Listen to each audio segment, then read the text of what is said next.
a deep and dark and lonely part.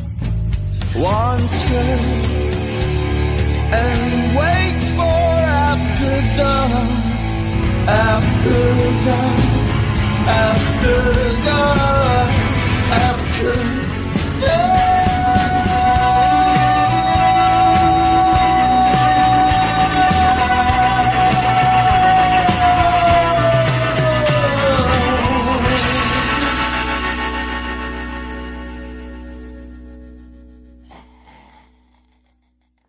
Ladies and gentlemen, welcome to Project X Wrestling's After Dark, coming to you live from the heart of New York City. I'm good old JR, Jim Ross, alongside my broadcast partner, the ever-opinionated Vince Russo. And folks, we got a hell of a show lined up tonight.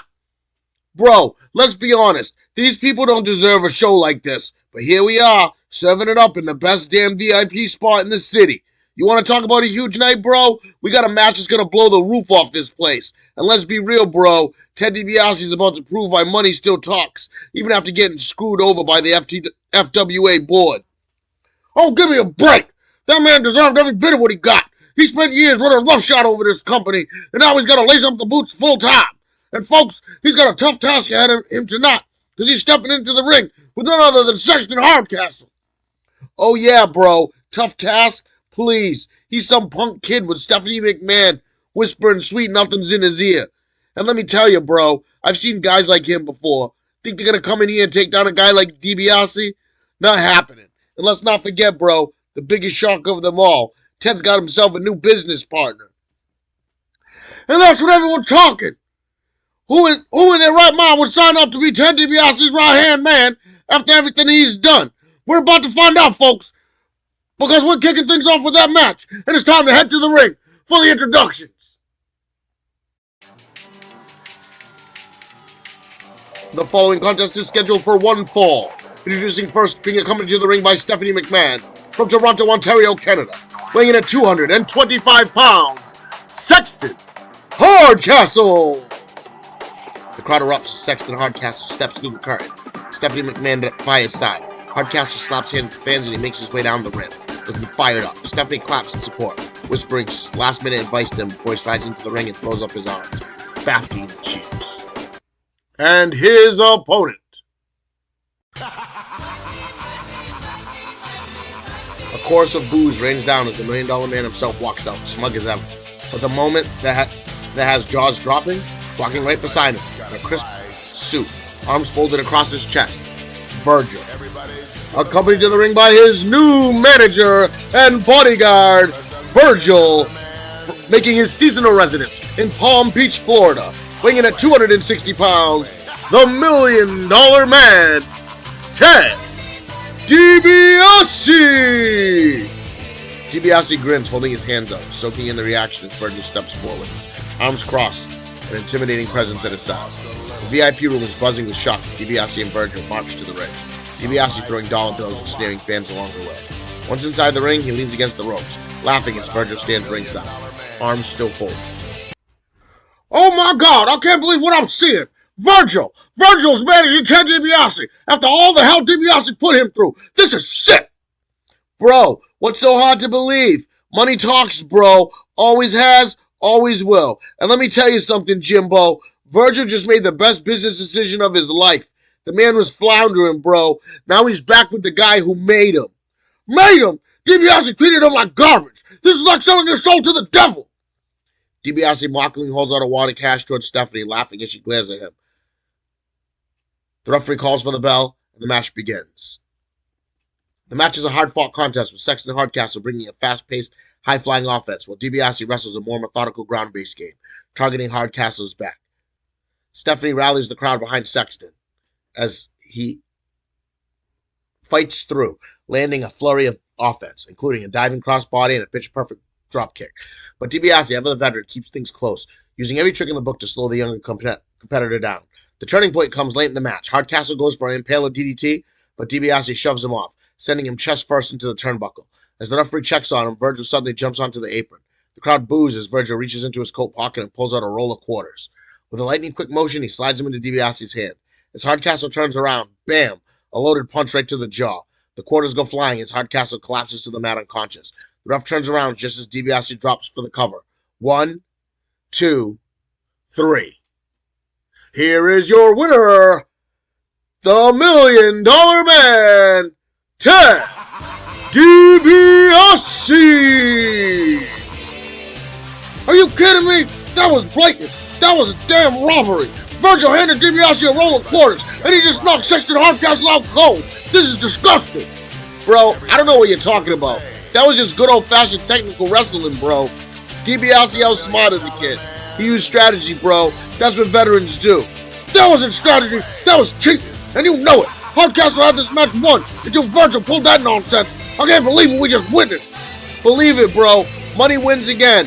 And Sexton, bro, he better go back to the drawing board because Ted DiBiase just showed him how a real businessman handles business. This is a damn travesty, folks. But we've got more action coming up. You can even stomach to stay with us.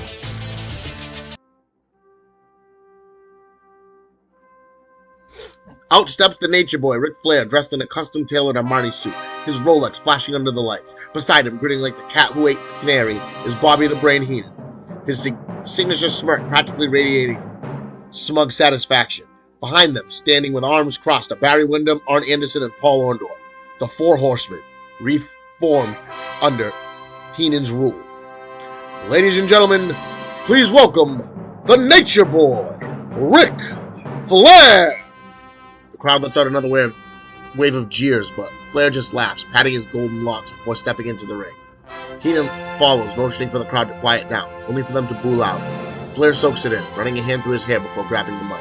He pauses, letting the heat build before speaking.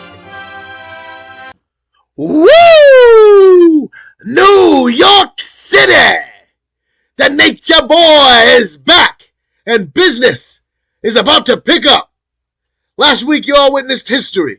You saw the greatest wrestler to ever lace up a pair of boots walk back into PXW and take what's mine.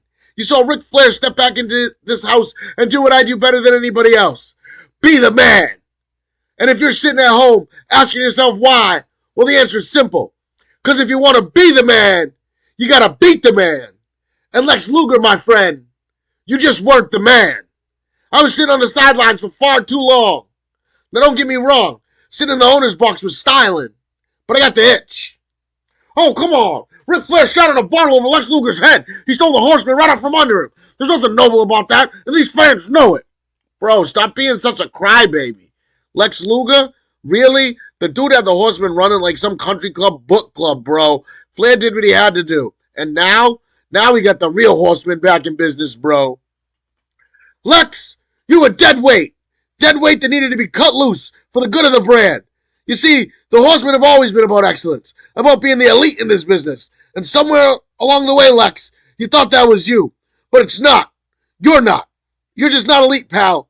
And now we move on. Because this is my time. I don't care about what happened the last time I was here. I don't care about old grudges, old rivalries. All I care about is making sure every single person in PXW understands exactly who runs the show now. This is the Horseman's world. And all you idiots out there, you're just lucky enough to be living in it. Flair was just full of himself. Luger was trying to make the Horseman better. And what did he get for it? A bottle to the head and a stab in the back. Bro, it's called survival of the fittest. Flair didn't stab anyone in the back, bro. He took out the trash. Luger's out here playing checkers and Flair's playing 4D chess. And let me tell you something, bro. The Brain, the smartest dude in the business, and he knows this version of the Horseman, unstoppable. So to every chump in that locker room, every so-called superstar that thinks they got what it takes to stand toe-to-toe with the greatest of all time, step up. Give it your best shot, because I promise you, it won't be enough. Just like Luger wasn't enough. Just like anyone who tries to challenge the Nature Boy won't be enough. Because when you stand across the ring from me, you don't just face Ric Flair. You face the legacy, the history, the power of the Four Horsemen. Woo! Flair holds up the four fingers as Windham, Anderson, and Orndorff do the same behind him. The crowd boos furiously, but Flair just smirks, handing the mic to Heenan. And that, ladies and gentlemen, is why he's the greatest to ever do it. You people boo because you know he's right. You're jealous. You're envious. You're watching greatness unfold right before your very eyes and you can't handle it. Well, too bad, because the Horsemen are back, and they're running this place, whether you like it or not. Heenan tosses the mic down as Flair laughs, once again running a hand through his hair, before strutting around the ring. The crowd boos grow louder as the Horsemen make their exit, their message loud and clear. Well, there you have it. Ric Flair strutting around like he owns the place, like he didn't just steal the Horsemen from a man who showed up at Wrestle Rave and helped them keep the $1 Million Championship. Bro, stop crying. Luger got, bro. That's the biz. The Horsemen are finally back where they belong. And if I were the rest of PXW, I'd be watching my back, because this Horseman ain't playing nice. The scene fades to commercial as the Horsemen disappear into the backstage area, leaving behind a furious crowd and a stunned Jim Ross. The following contest is a tag team match scheduled for one fall. Introducing first, weighing in a combined weight at 482 pounds, Timothy Well and Stephen Dunn. Well done! Timothy Well and Stephen Dunn stand in the ring, cocky smirks on their face. They mock the fans, adjusting their knee pads and whispering strategy to each other. And their opponents, accompanied to the ring by the Divas champion Stephanie McMahon, weighing in at a total combined weight of 509 pounds, Jim the Anvil Neidhart and the Birdman Coco Beware. High Energy! High Energy, Coco Beware, and Jim the Anvil Neidhart make their entrance. Coco struts and dances, hyping up the crowd, while Neidhart stomps to the ring. They're led by Stephanie McMahon, looking confident, a sleek business outfit, arms crossed, as she smirks toward the ring. The referee checks both teams, and with a nod, he signals for the bell. Coco Beware starts off for High Energy, while Timothy Well steps up for Well Done. They circle each other before locking up in the center of the ring. Coco, using his speed, quickly transitions into a side headlock, wrenching Well's neck. Well shoves him off into the ropes, but Coco comes back with a big shoulder block, sending Well down to the mat. The crowd pops as Coco leaps into the air, flapping his arms before hitting a quick drop kick. Well scrambles to his corner, tagging in Stephen Dunn, who rushes in, only to be met with a deep arm drag from Coco. Dunn gets up and eats another arm drag, and now he's frustrated. He gets up again, swinging wildly, but Coco ducks and lands a beautiful hip toss. The crowd's loving it as Coco tags in Neidhart. Neidhart enters like a bull, immediately flooring Dunn with a massive clothesline. Timothy Well rushes in to help his partner, but Neidhart catches him and slams him down with a huge power slam. The fans roar as Well Done roll to the outside, regrouping, as Stephanie McMahon laughs at ringside, arms folded. We skip ahead in the action. Coco Beware's on fire, ducking a clothesline from Dunn and coming off the ropes with a high-flying crossbody. Timothy Well rushes in, but Coco drop kicks him out of the ring. Neidhart gets the tag, and he's ready to finish this. Coco climbs to the top rope as Neidhart hoists Dunn up in a bear hug. The crowd rises to their feet as Coco leaps off the top. Boom! A diving clothesline connects perfectly. Dunn crashes hard to the mat. Neidhart covers. 1, 2, 3. Here are your winners. High Energy! What a win for High Energy! They took everything Well Done threw at them, and they still came out on top! Bro, this is a scam. That was clearly a fast cap. I'm telling you, bro, there's a conspiracy in PXW. This was a robbery, JR. Oh, well, you stop it! The better team won, and the people knew it. Well Done got exactly what they deserve. Bro, I swear, this company's rigged. Let's see if the next match ain't some screw job, too. As High Energy celebrates up the ramp, slapping hands with the fans, Well Done throw a fit at ringside. Stephanie smirks, knowing her team just got the last laugh. The show cuts to commercial break.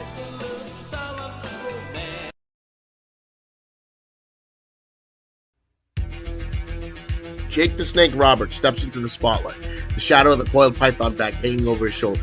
Dressed in a dark vest, jeans, and a pair of weathered boots, Roberts surveys the audience with his piercing eyes before slowly raising the mic to his lips. You know, the last time I was in PXW, people said I was done. They said the snake had lost his fangs. But snakes, we don't lose our bite.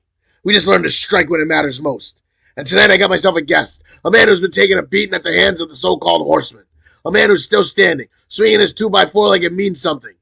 Ladies and gentlemen, Hacksaw Jim Duggan. The unmistakable sound of "Ho!" echoes through the club as Duggan steps onto the stage, waving his trusty 2x4 in the air. Draped in red, white, and blue, the crowd erupts as he stomps up to Roberts, looking fired up and ready for action. Ho! That's right, tough guy! Let me tell you something, Jake. These people know I'm not afraid of a fight. And I don't care if it's Barry Windham, Arn Anderson, or the whole stinking horseman. If they keep jumping me, Paul Hacksaw's gonna keep getting up. USA! USA! The crowd chants along with Duggan, but Jake simply leans against the pit, smirking. You got guts, Hacksaw. No one's denying that. But let me ask you something. Why is Barry Windham even a problem?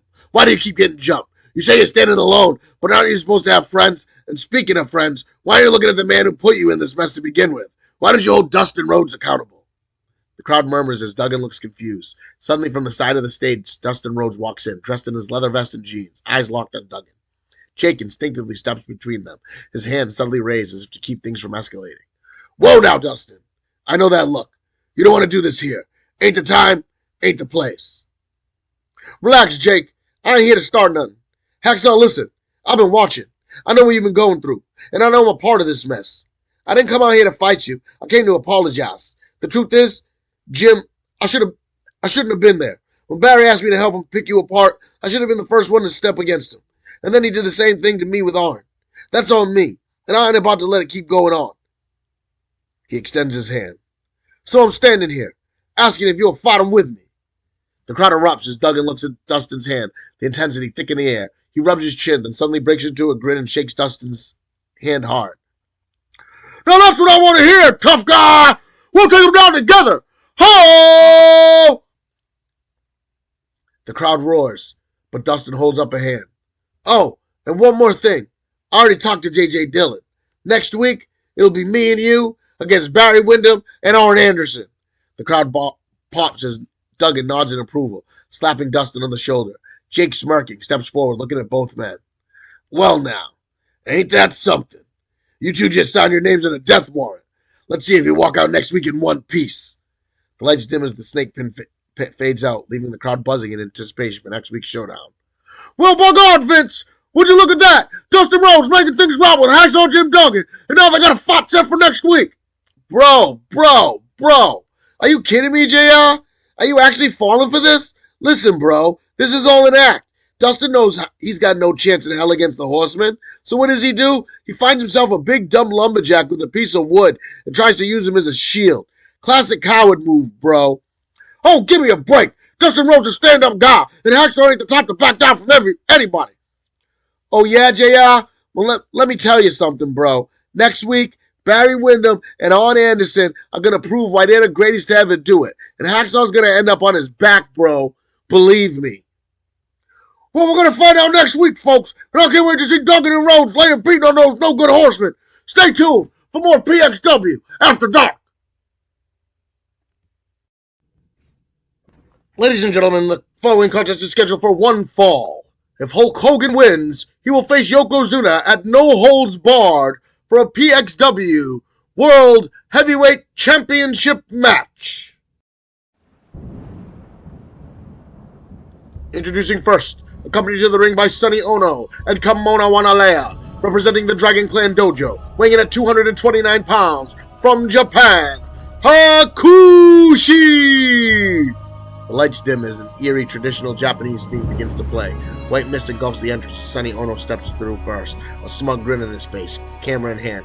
Behind him, Kimono Wanalea walks seductively, followed by Hakushi, adorned in its traditional white robes with black kanji inked across his body. He moves methodically, his piercing eyes scanning the crowd as he enters the ring. Well, folks, you want to talk about an athlete? Hakushi's one of the most impressive competitors to step foot in that ring. And with Sonny Ono in his corner, you can bet he'll do anything to keep Hulk Hogan from getting a no holds barred.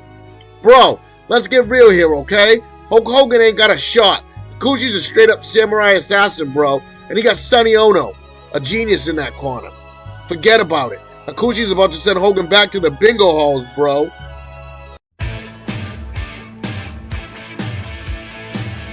The crowd explodes with a deafening roar as Real American hits the speakers. The fans go absolutely insane, waving their flags and pumping their fists as the immortal Hulk Hogan steps through the curtain, draped in red and yellow, flexing with authority. And his opponent, from Venice Beach, California, weighing in at 303 pounds, he is the immortal Hulk Hogan! Hogan rips his shirt off and tosses it into the crowd before marching down to the ring, pointing directly at Hakushi. The two men lock eyes as Hogan steps inside, flexing one more time for the rabid crowd. Listen to this ovation! This New York crowd is on fire, and you can feel the electricity in the air! Bro, listen, I don't get it. Why do these people still care about this guy? What, because he tells you to say your prayers and take your vitamins, bro? He's old, he's washed, And tonight, Hakushi's gonna show why this ain't the 80s anymore. We gotta take a quick break, but don't go anywhere. This match starts when we come back. We return from break to find the match underway. Both men are locked in a tight collar and elbow tie-up. Hogan uses his power to shove Hakushi back, but Hakushi responds with quick striking offense, using his agility to gain the upper hand. Hakushi executes a beautiful handspring elbow, knocking Hogan down for a near fall. Hogan battles back, hitting a big boot, but Hakushi ducks the leg drop. The match continues back and forth, both men securing near falls. Hakushi gains full control and begins to pummel the Hulkster. We skip ahead and we see Hakushi hitting his diving headbutt. 1, 2, Hogan kicks out. The crowd erupts. Hogan begins shaking, fists clenching, head trembling, the unmistakable signs of hulking up. Hakushi throws a punch. It has no effect. Another. Nothing. Another. Hogan looks at him. Wags his finger. Hakushi swings again. Hogan blocks it. Throws a couple punches. Whips him into the rope. Big boot. The crowd's on their feet. Hogan bounces off the ropes. Leg drop. He covers. 1, 2, 3. Here is your winner, Hulk Hogan! My God, he did it! Hulk Hogan's going to no holds barred. It's Hogan versus Yokozuna for the PXW World Heavyweight Championship. And listen to this crowd, Russo. You can't deny it. Hogan's still the man. Bro, this is ridiculous. Hakushi had that match won. I mean, he dominated the whole time. That was a fast count, bro. Hogan's a dinosaur, and he robbed Hakushi tonight. What a joke. What enough, folks? And it only gets better. We'll be right back. The camera cuts to the back, revealing a smoke-filled room with a large table at the center. Beer bottles are scattered across it, and a thick haze of cigar smoke lingers in the air. The APA, Farouk and Bradshaw, are seated, playing cards and discussing their latest business venture. Marty Jannetty walks into the room, grinning ear to ear. Oh, hell yeah! This is what I'm talking about, baby! A little remodeling, a little sprucing up. We're gonna get the Marty party back up and running. I got some ideas, boys. Farouk and Bradshaw immediately stop what they're doing and glare at him. Hey! Use the damn door, Marty! Jannetty stops, looks around, confused, before spotting the freestanding door frame in the middle of the room. He chuckles. You guys kill me, man. That's a good one. We ain't joking. Jannetty's smiles fades as he realizes they're dead serious. He clears his throat, backs up, walks around the door frame, and knocks. Who is it? Marty Jannetty? Come in. Jannetty re-enters, this time more subdued, rubbing his head in confusion. So, about the Marty party, we getting things rolling again or what? Listen, Marty, we got some business to take care of first. A couple deals to handle, some logistics to sort out. Once we get everything squared away, we're moving our office to the back corner, and then once we have the money, we'll upgrade the rest of the area. Yes, that's what I'm talking about. The APA and the party. That means no more drunk morons busting up the place. No more fights breaking out. This place is going to be legendary. Farouk and Bradshaw exchange glances, clearly not as enthusiastic about this as Marty is. Yeah, sure, Marty. Listen, why don't you do us a favor? Run out and grab us some beers. We're going to need some more if we're going to keep discussing this. Oh, hell yeah. I got you covered, boys. All the beers are on me, brother. I'll be back in a flash. Jannetty spins around and starts to walk off, but before he can disappear. Hey! Jannetty stops in his tracks and turns around. The door, Marty. Jannetty sighs, nods, steps back toward the door frame, walks out properly, and closes it softly behind him. Damn! Bro, I don't know if Marty knows what he's getting into with these two, JR. For once, I agree with you, Russo, but apparently the APA are here in the VIP room now. Folks, we'll be right back with more After Dark, right after this. Ladies and gentlemen, this is your main event of the evening.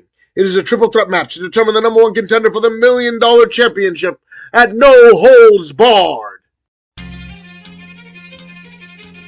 The crowd erupts as the Doctor of Thugonomics storms onto the stage, decked out in his chain gang gear, throwing up the hand signs, Conan and K Quick follow and hyping up the crowd.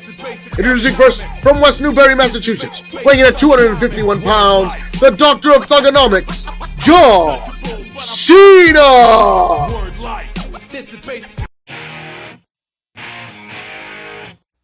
The fans pop as Billy Gunn walks into the stage, looking around at the roaring crowd. He pauses, soaking it all in before strutting down the ramp, high-fiving fans. Introducing next, from Austin, Texas, weighing in at 260 pounds, the badass, Billy Gunn! Billy slides in the ring, staring down Cena with a confident smirk before nodding his head.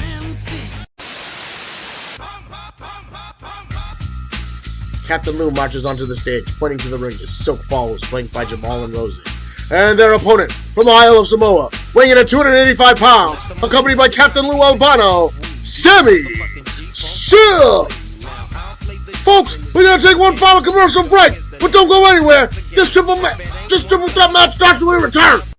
Back from the break, the bell rings and the match is underway. Cena and Gunn nod at each other before charging at Silk, but the big men swats them both away with stiff forearms. Silk takes control, overpowering both men with Samoan strikes and a massive power slam to Gunn. Cena fights back, ducking a clothesline and firing off rapid punches, knocking Silk into the ropes before hitting a shoulder block.